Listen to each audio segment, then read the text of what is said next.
Hello, and welcome to the Friday, July 31st edition of the Hopkinton Hangout Hour. I'm your host for the first segment today, Matt Clark, and we're going to be talking with former Hopkinton Fire Chief Ken Clark, who also happens to be my dad.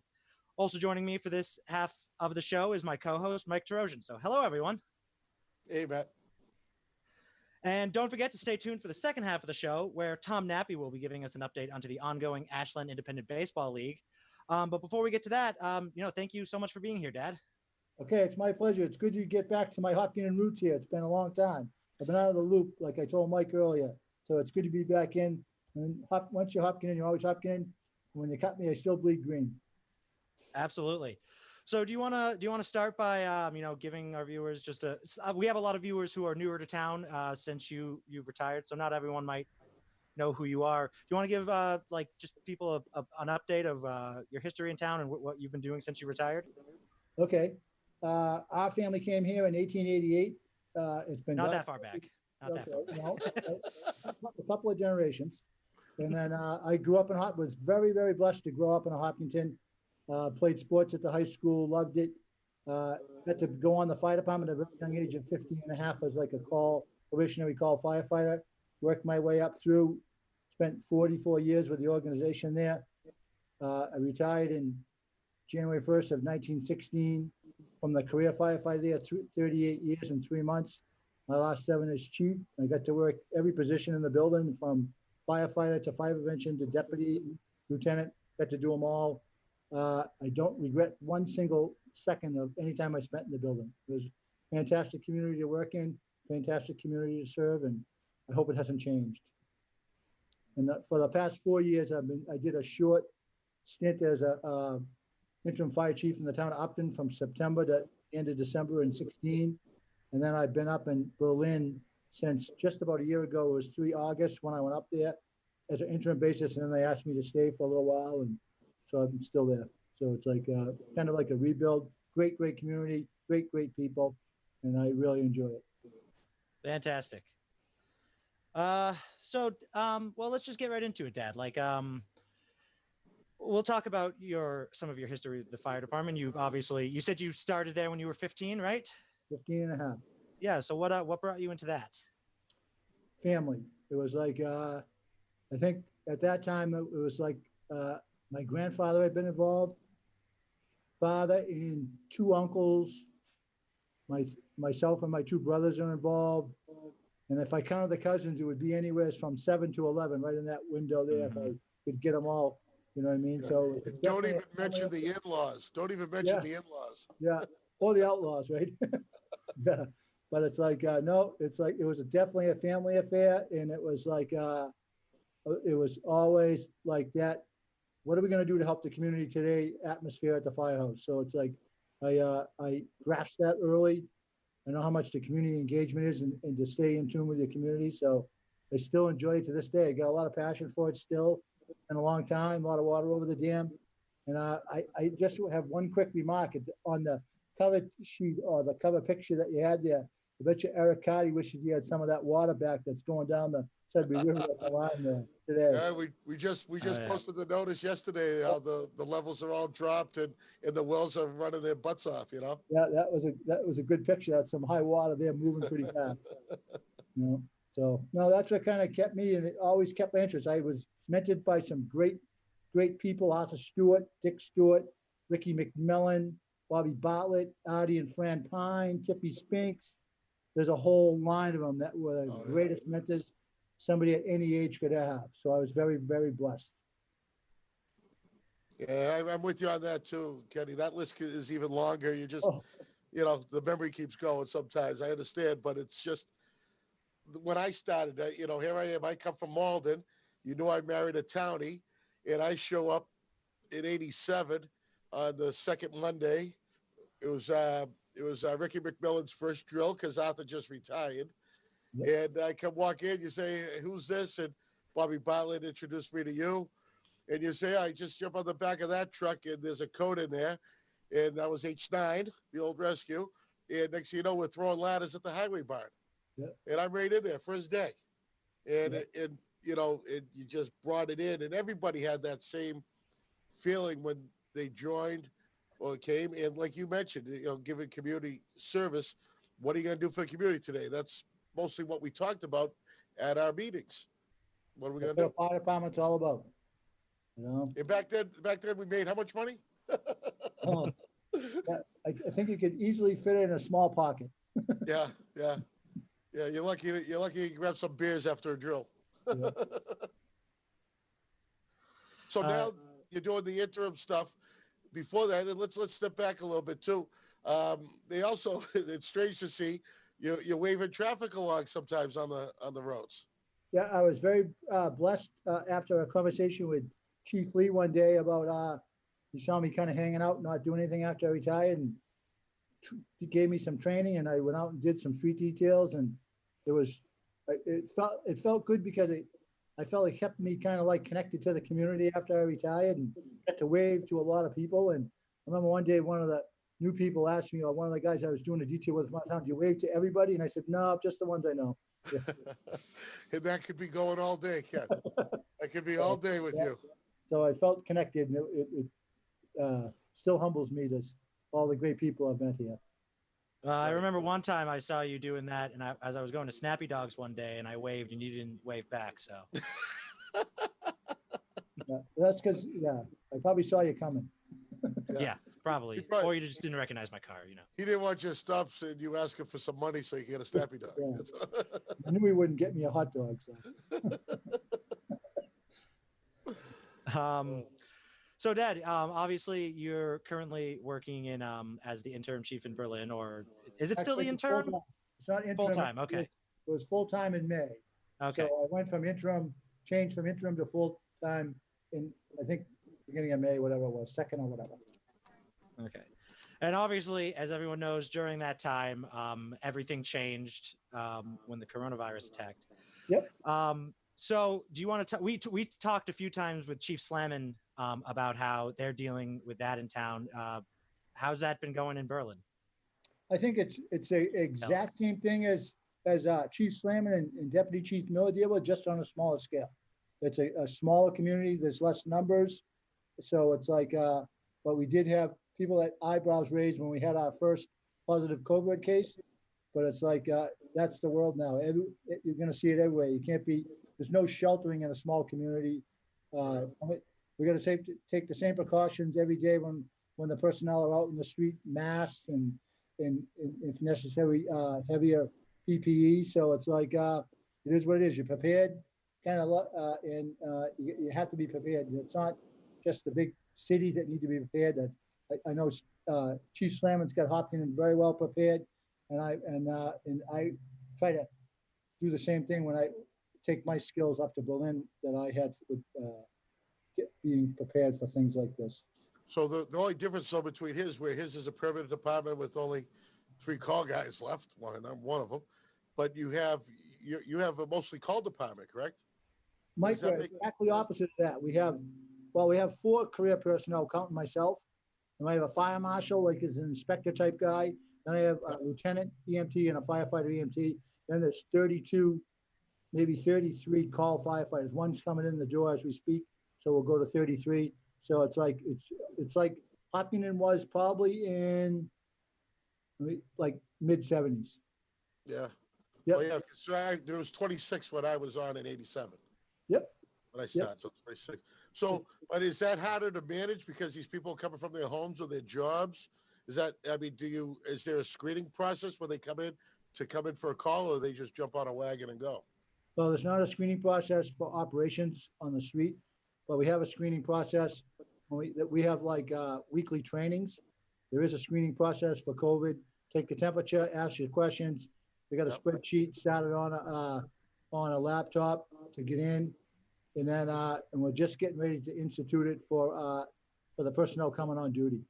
We have some discussion. It's not fully instituted yet, but it will be when I'm back from after vacation next week. Okay.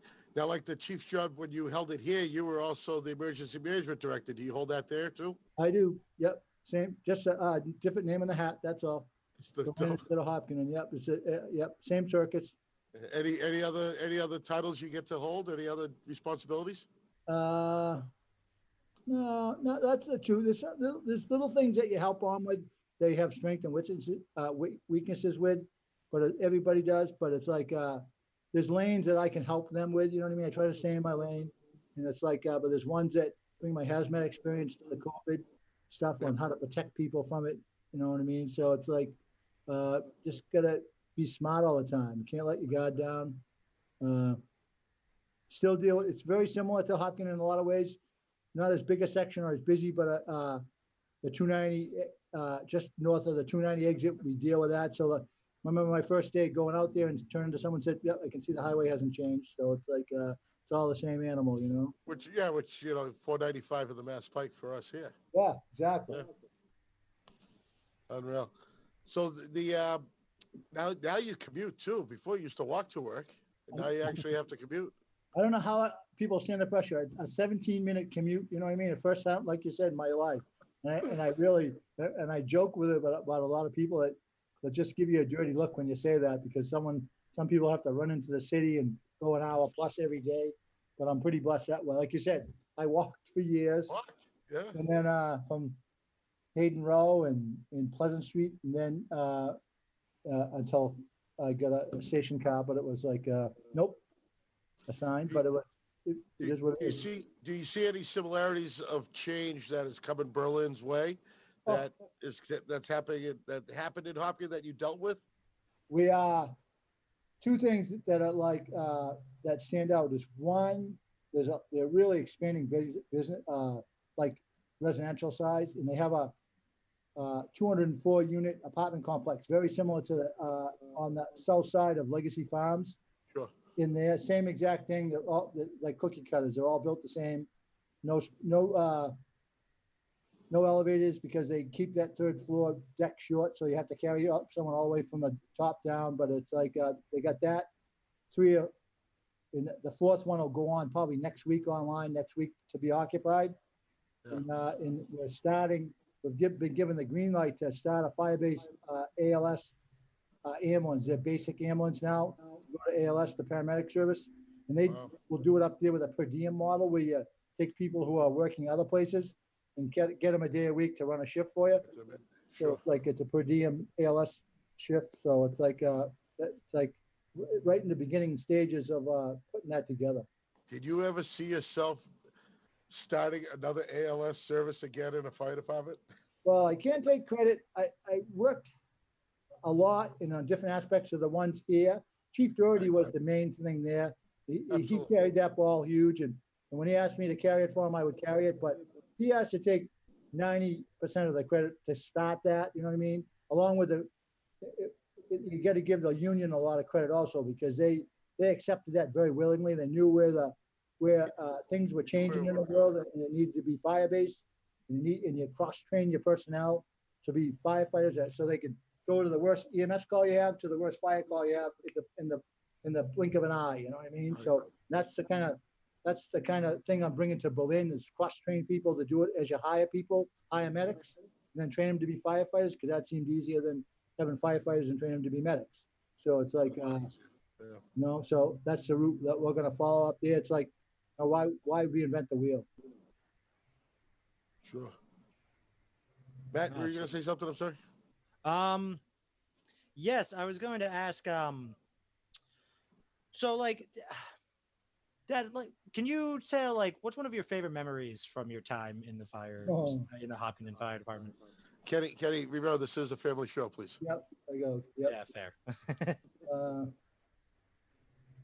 I think a lot of the serious incidents always will stay with you, and it's like some weren't very successful operationally because we didn't. And one of the ones I talk about is the house on Main Street. That stays with you. Mm-hmm. Because you grew up in that house, didn't you? Yeah, I grew up in that house. We lived there till I was 13. Right. All the things you deal with on the highway, the fires, and what happened at some of those when you weren't able to help people for whatever reason, you know what I mean?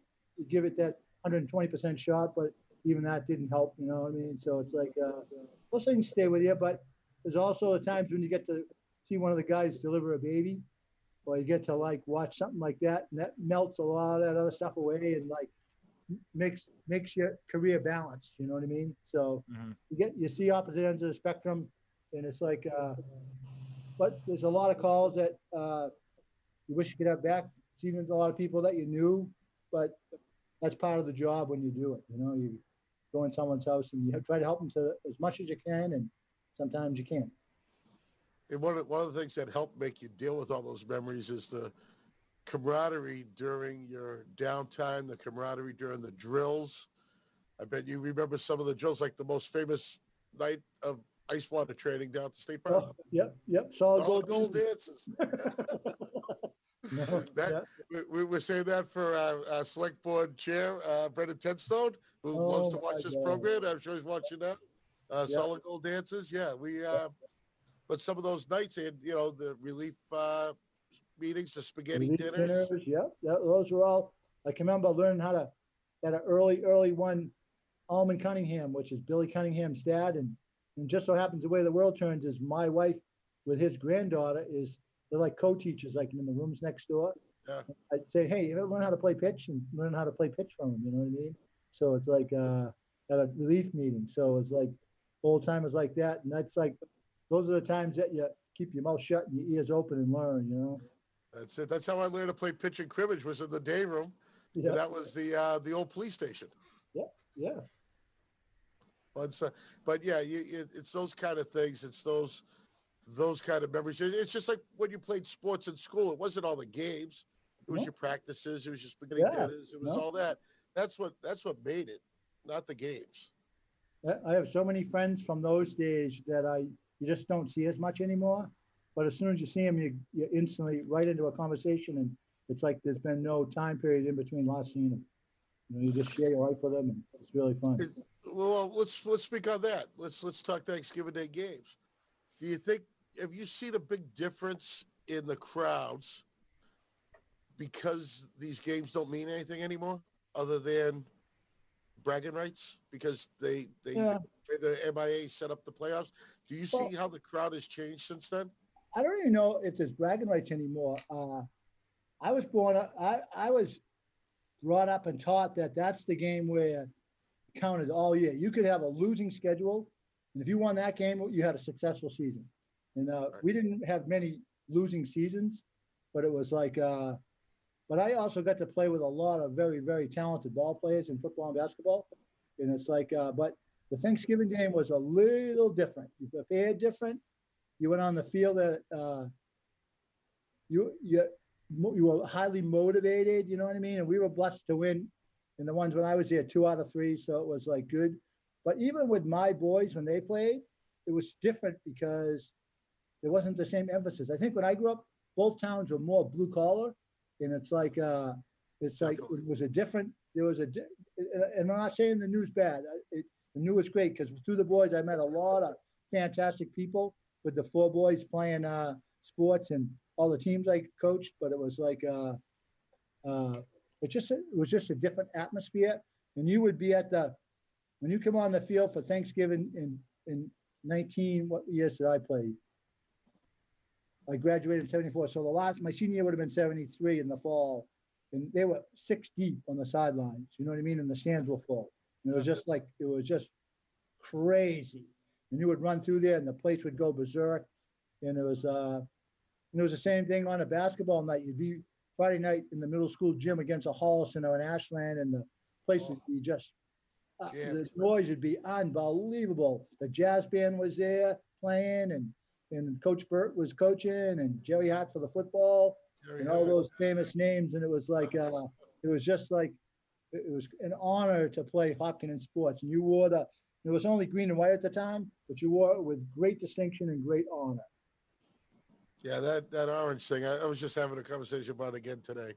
I'm not even from here. I'm a blue and gold. Okay, I'm a golden tornado, and it don't bother me. But all my kids are Hillers, and I just believe how, popular opinion and being well off, you can just change your school colors. That's like changing the alma mater.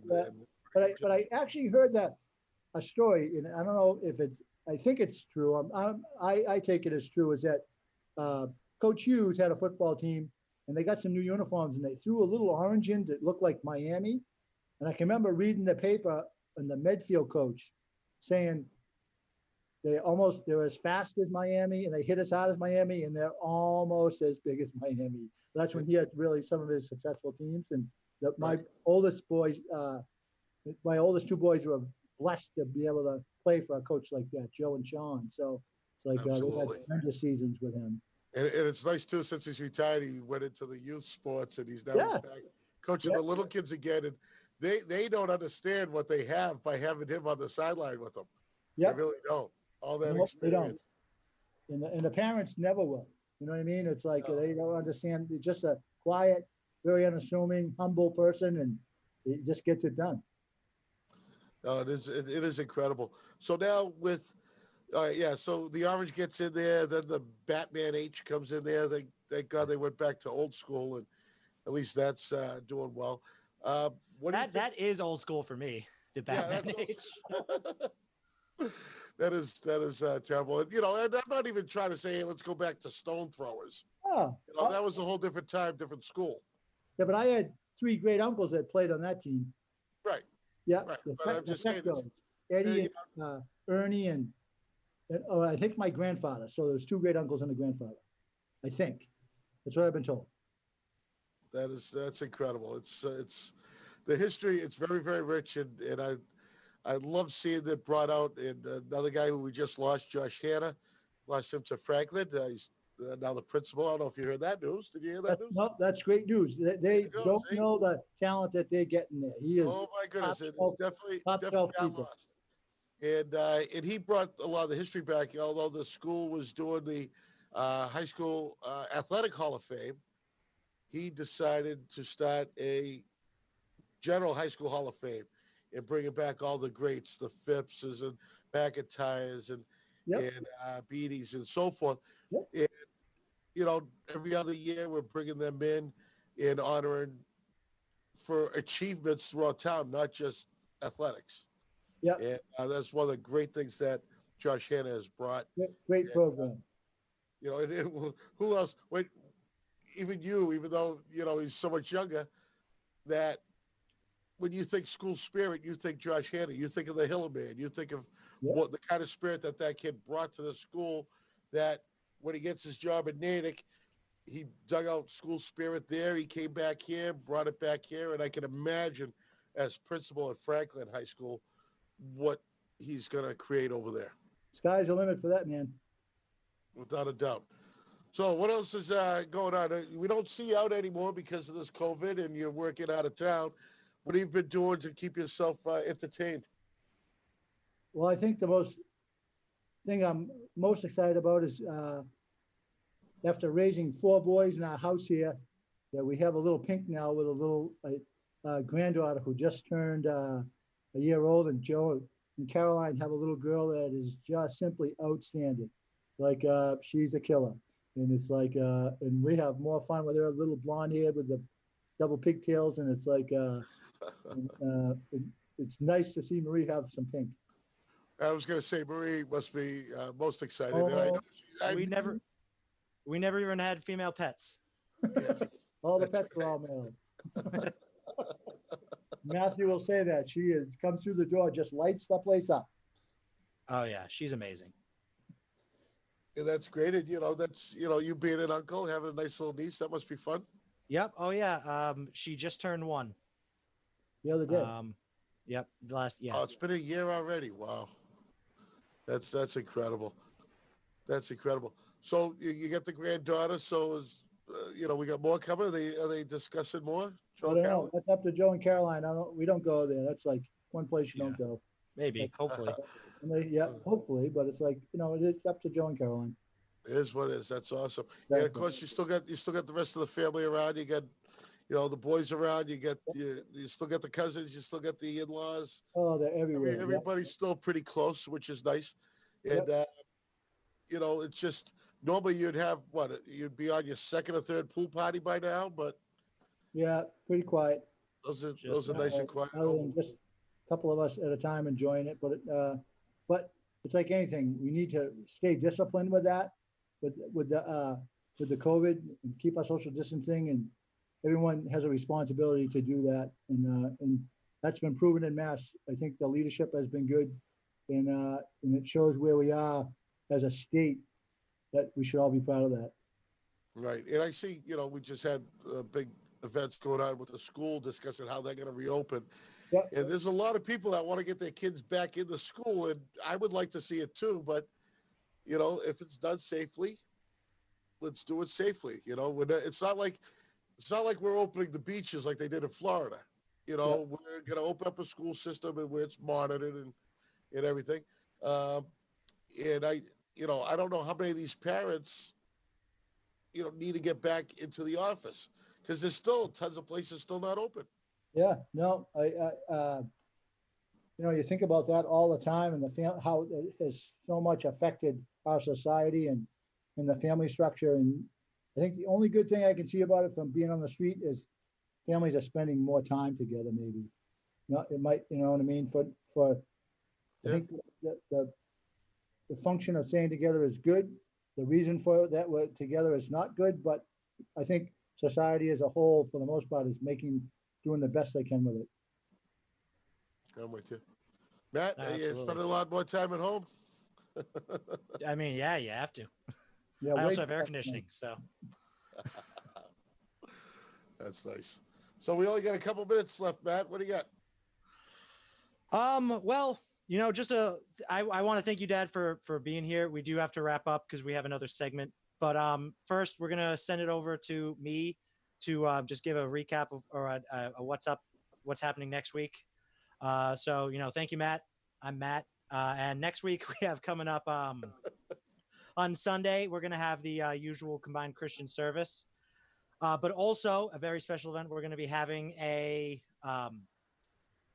we're going to be having the high school class of 2020 graduation ceremony. It's going to be taking place down on the athletic fields. That's going to be at 10:30 on Sunday morning. And so that's very exciting. Obviously, on Tuesday, we're going to be talking with Dr. Carol Kavanaugh again. And if you have any questions, you can feel free to send them to studio@hcam, or also you can comment them on Facebook and on YouTube when we're playing those lives. And also on Friday, we have another very special photo sharing episode where we want to see your pictures of birds and animals and nature from around town. So if you have those, absolutely send those in to us. Again, the email is studio@hcam.tv. So once again, Dad, thank you so much for being here. Thank you, Mike, for co-hosting. We do have to send it over now. So Tom, whenever you're ready, take it away. All right. Hello, everyone, and thanks for tuning in to this segment of the Hopkinton Hangout Hour. For the next half hour, we are going to take you through a recap of our summer baseball coverage this year, and to let you know all that has happened since we started covering games in mid-July. This summer, we have covered two local summer ball teams, the Ashland Sevens and Hopkinton Hillers Senior Ruth baseball. First, we will tell you about the Ashland Sevens. The Ashland Sevens is what normally would be Ashland Allegiant Baseball Post 77, but this year they are playing in an independent league since the season was canceled. They are currently playing in the Massachusetts Independent Baseball League, which is primarily Zone 6 Legion teams, but Ashland, along with Natick, hopped on to the league since they were the only teams out of Zone 5 that were able to put a team together to compete this year. Speaking of Natick, our recap starts off in Natick as the Sevens of Ashland headed to Mahan Field to take on Natick. Here's a look at what happened. On July 15th, the 4-0 Ashland Sevens chose to host Natick at Mahan Field in Natick as one of their home games. They trailed 1-0 into the bottom of the first, but the Sevens bats got going.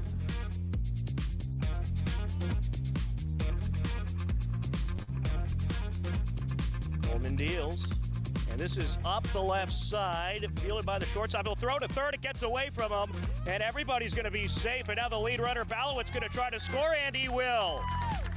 We are knotted up at 1 apiece. Mason Dushny is out of Ashland. Graduated this year, an 18-year-old. Of course, you get a lot of the players that would normally play AAU ball and the various prep leagues that were canceled, playing in these independent leagues as well. Wind up and the pitch. Kavanaugh taking off as this is driven in the air over to center field, and it is caught. And the runner from third is going to tag, and he will score. And just like that, the Ashland Sevens have a 2-1 lead as Hornung comes around. A sacrifice RBI flyout for Dushny as he gets the job done. Count is full on Tang.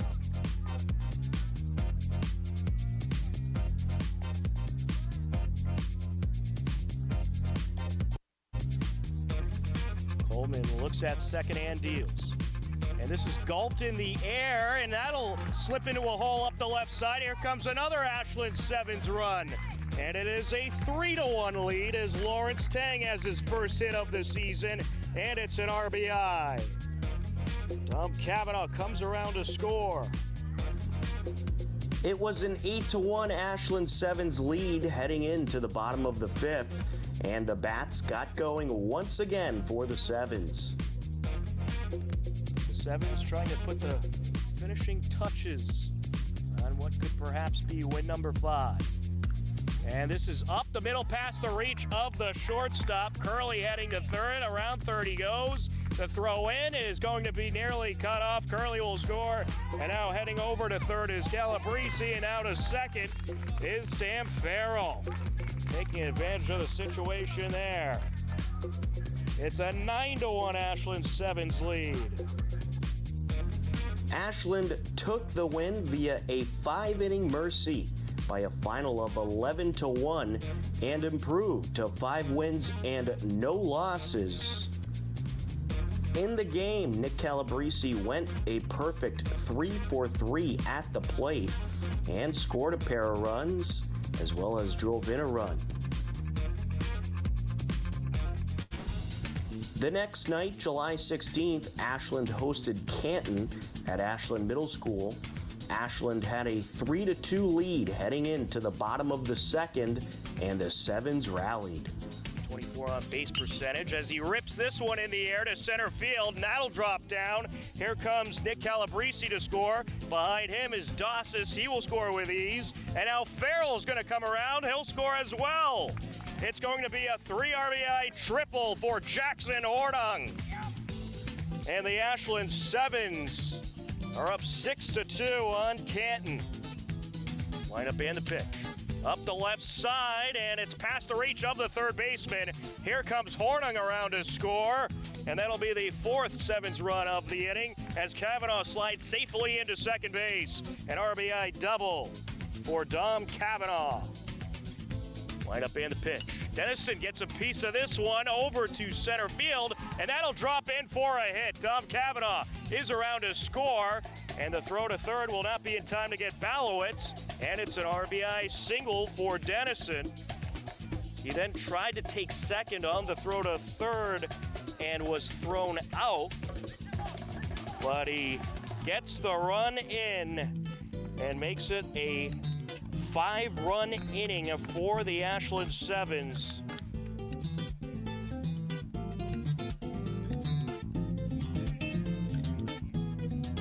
Line up and the pitch. And this is hit high in the air over to center field, and that's past the reach of the center fielder. Balowitz scores with ease. Up to second base goes Donovan, and he'll round second, heading to third, and he has the RBI triple. The Sevens pouring it on, a 6-run inning, and they lead it 9-2. 6 runs in the second inning, and Ashland took the win in a sunlight-shortened game, 14-7, and improved to 6-0 on the season. Jackson Hornung went 3 for 4 at the plate and drove in 6 runs and scored 3. On July 19th, 6-0 Ashland hosted Milton in Holliston. The game was tied at 1 heading to extras. Milton put up 4 runs in the top of the 8th and led it 5-1 heading to the bottom of the inning, but Ashland was not ready to give in. Here's a look at the eventful bottom of the 8th.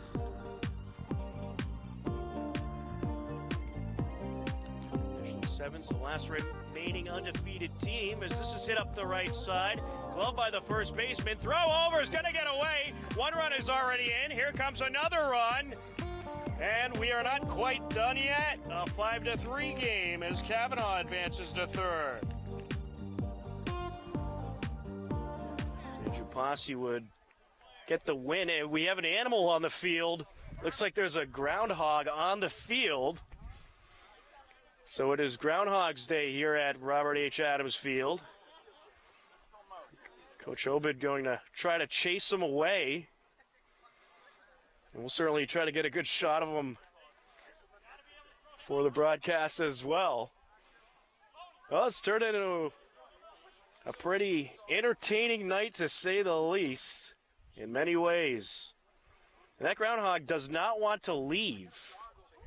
I think he wants to play some baseball. And some of the players trying to maybe get rid of him. But he wants to stay out there. He's getting a real good view of this game. And it looks like they finally have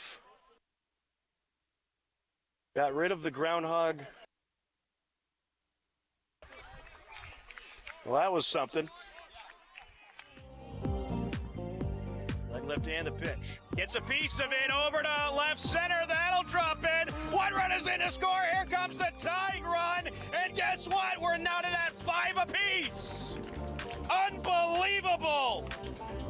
Ashland tied things up, but Milton would end up plating 4 more runs in the top of the 9th and would take the game 9-5 and hand the Sevens their first loss of the season.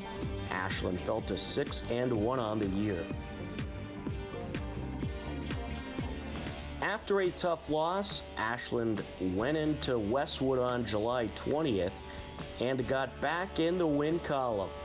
Ashland led 2-1 heading into the top of the 4th, where they added some more runs. 50 batting average on the season, 20 at bats, 696 on base percentage. It gets a piece of this one, and that'll drop into left center. 1 run is being waved around. He will score. It's an RBI single for Nick Calabrese. Throw set to deal, swing and a miss, and he is going to try to run it out, and it's going to be an out. Run didn't come around to score as Isaac Curley crossed home plate, and it's a 4-1 game. That's what it was. Catcher drops it, the runner could tag, as this is going to be hit up the left side. Into left field it goes. 1 run is in, and it is going to be an RBI single for Kevin Balowitz. Runner is taking off from first base. He's now caught in a pickle. And I think there's a trick to maybe try to get the runner from third to go, and he's gonna go, and he's gonna score!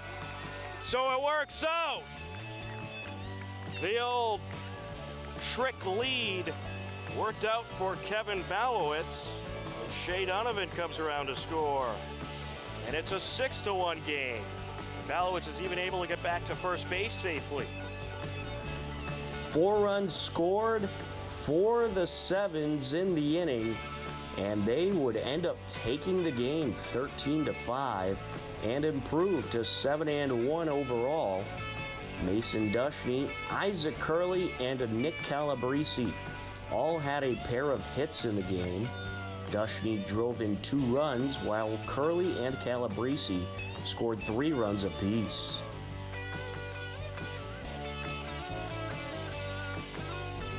On July 22nd, 7-1 Ashland went into Walpole. Ashland was trailing 3-2 heading into the fifth, but were able to tally up some runs. Connor Donovan had the call.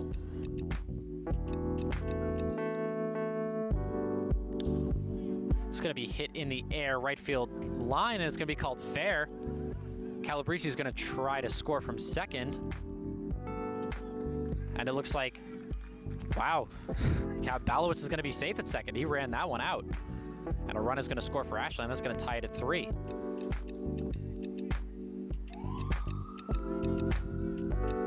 Vital at bat for Dushny. He's going to rope this up the second base line. That's going to score Balowitz. Comes all the way around, and a RBI single for Mason Dushny times at this point.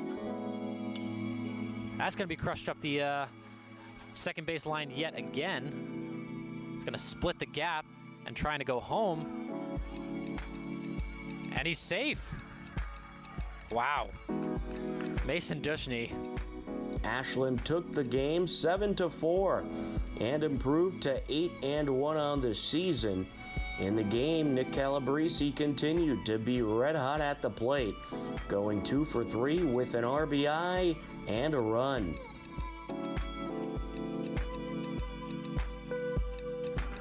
On July 27th, 8-1 Ashland hosted Hyde Park in a Sunday evening matchup. Bottom of the first, pitcher Tyler Dossis helped his own cause.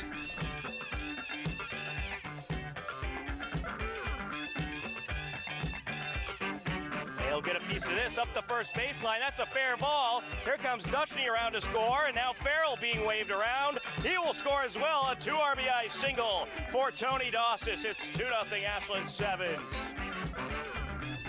Ashland leading 3-0 into the bottom of the 6th, and they added some security.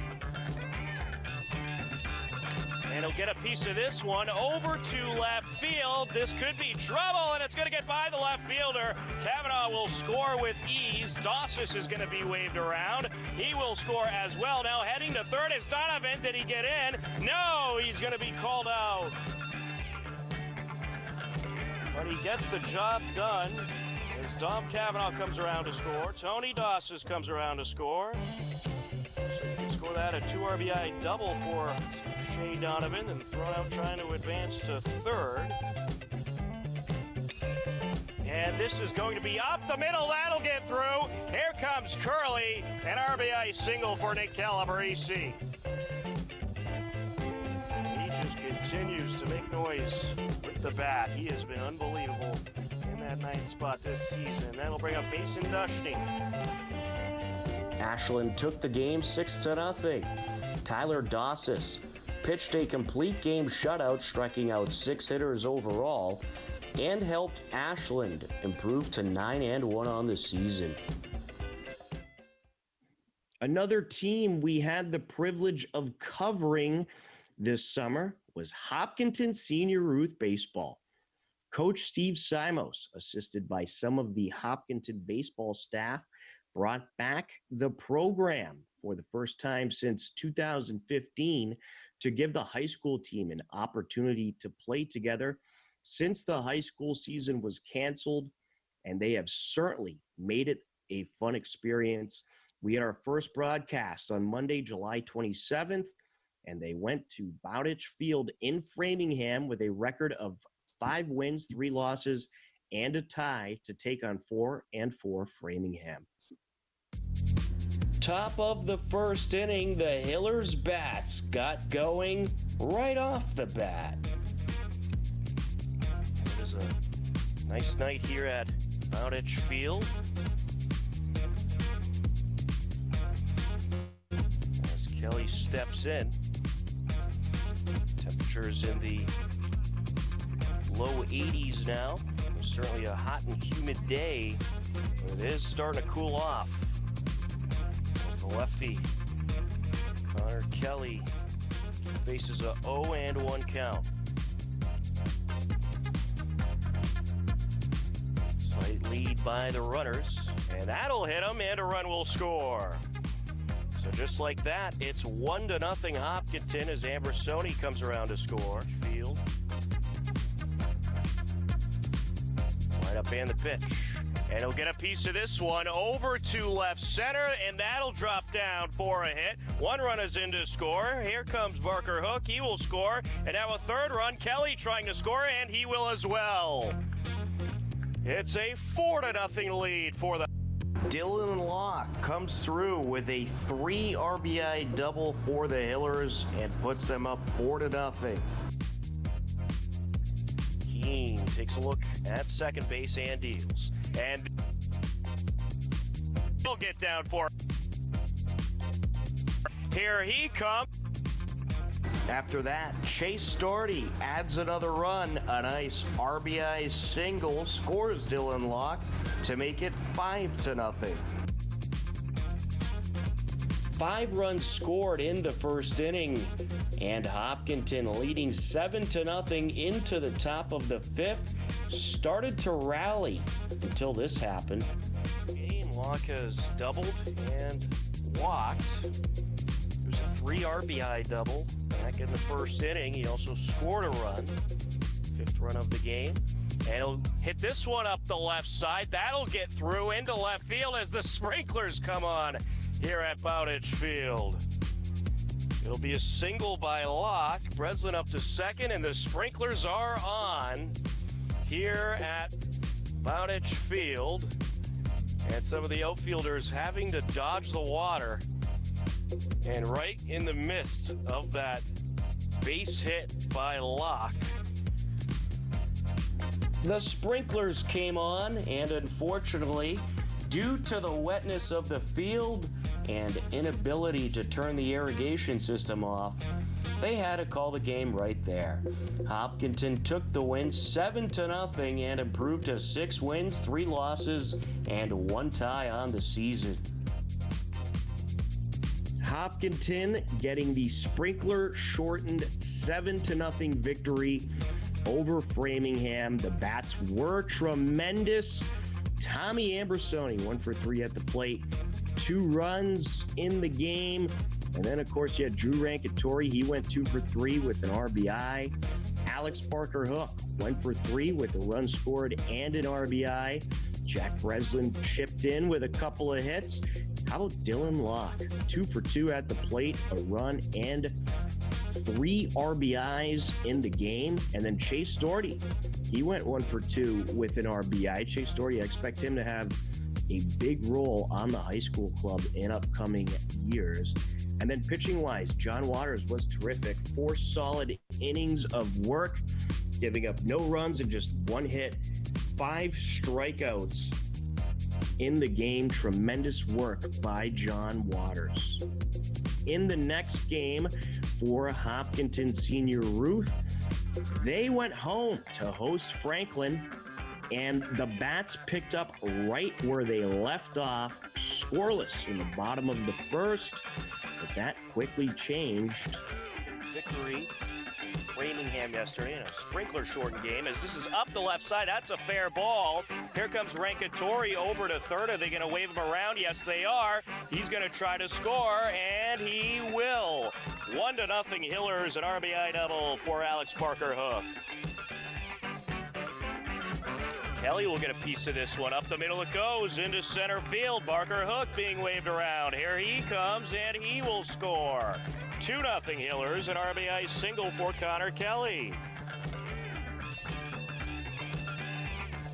And Kelly's going to get a piece of this over to first base. There it goes. And that'll drop into right field. And here comes Breslin to score, and he will score. So it looks like they flip-flop Jack Breslin and Connor Kelly in the batting order. But either way, they both get the job done. Next inning, bottom of the second, Hopkinton added 3 more runs.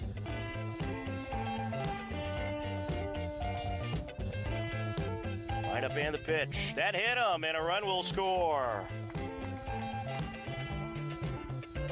Purpura comes around to make it 4-0.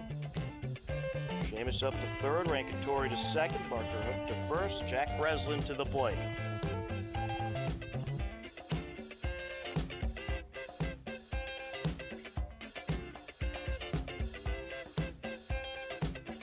deal from the stretch. And this is ripped up into center field. One run is around to score. Here comes Rankitory. He will score as well. Throw to third. And they will not get Barker Hook. He is ruled safe. 2 more runs are plated for the Hillers. A 2 RBI double for Jack Breslin. And why not 3 more runs in the bottom of the third?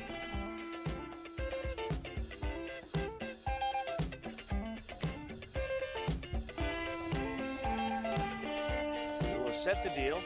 And Ambersoni will put this up the right side. That's a fair ball. Here comes Dylan Locke to score. And right behind him is Purpura, and he will score as well.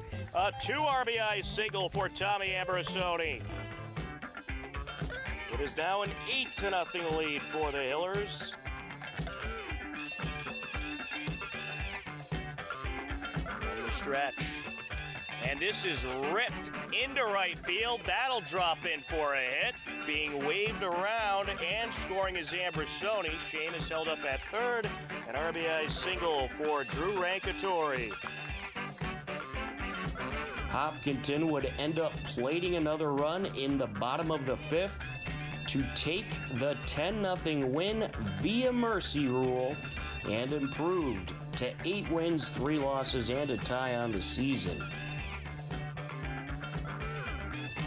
Let's take a look at the box score from the Hopkinton 10-0 mercy win over Franklin at home on Tuesday night. I call it an 11-0 win because technically that second run scored, but the mercy rule's 10, so I guess they erased the run.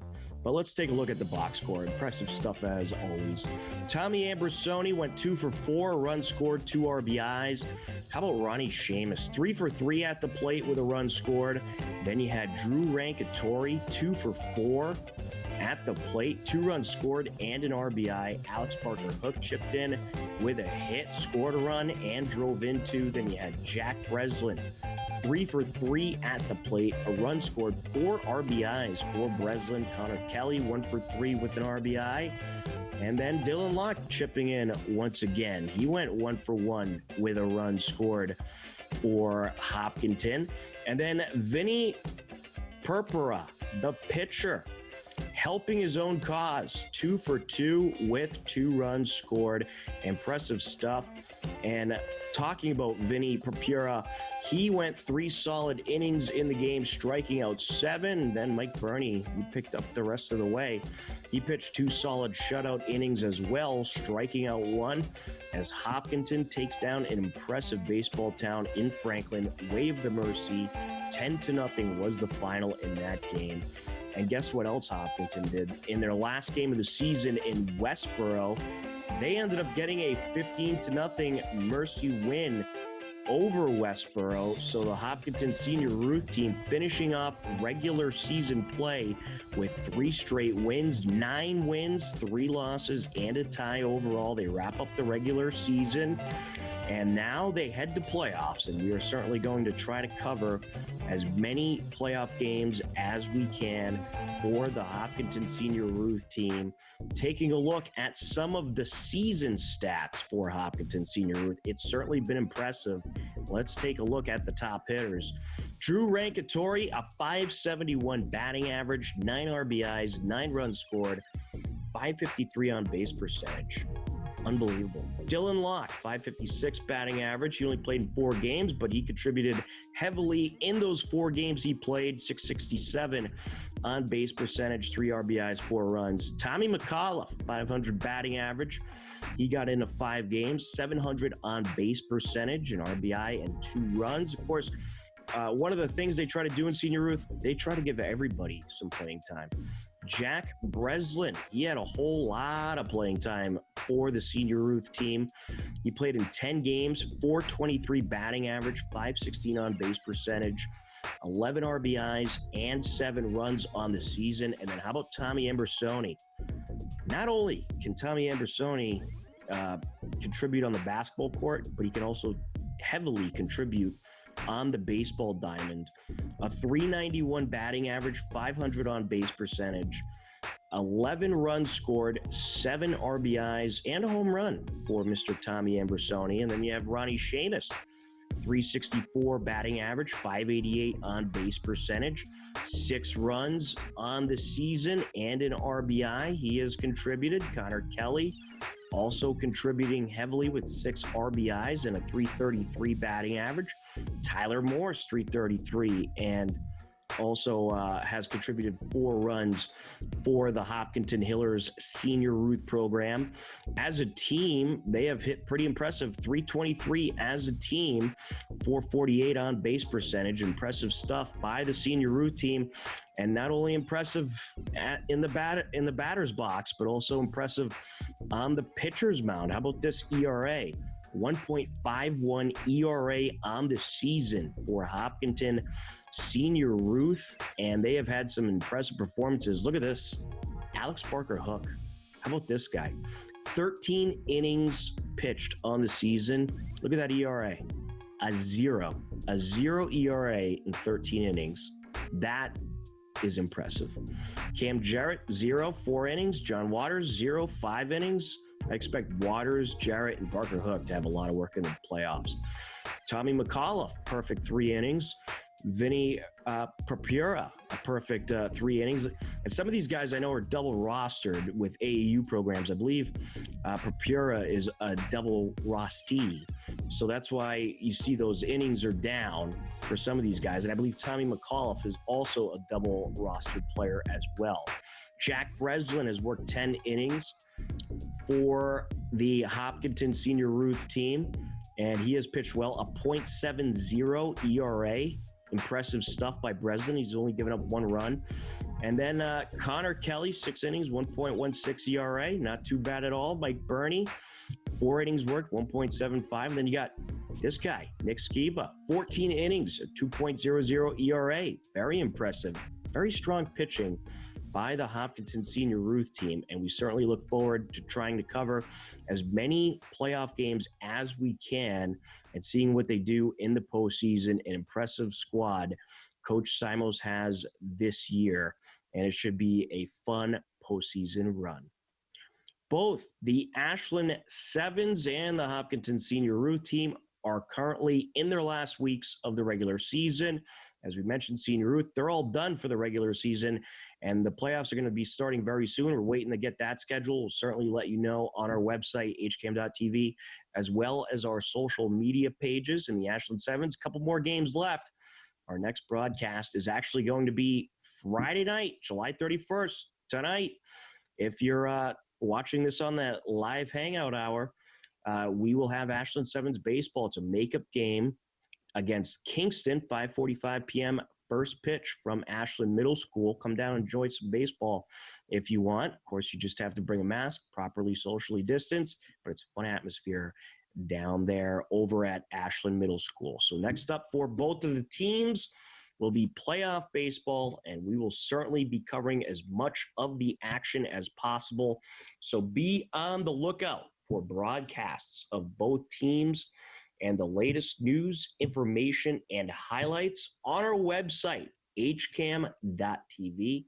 We will also let you know when and where the teams will be playing and what game we will have through our YouTube live stream at youtube.com/hcamtv. For everyone at HCAM, I'm Tom Nappi, and that will do it for this summer baseball update and this episode of the Hopkinton Hangout Hour. Thanks for joining us, and we will talk to you again soon. Don't forget to watch the Hopkinton Hangout Hour every weekday at 2 p.m. Enjoy the rest of your day. Have a great weekend, and thanks for tuning in.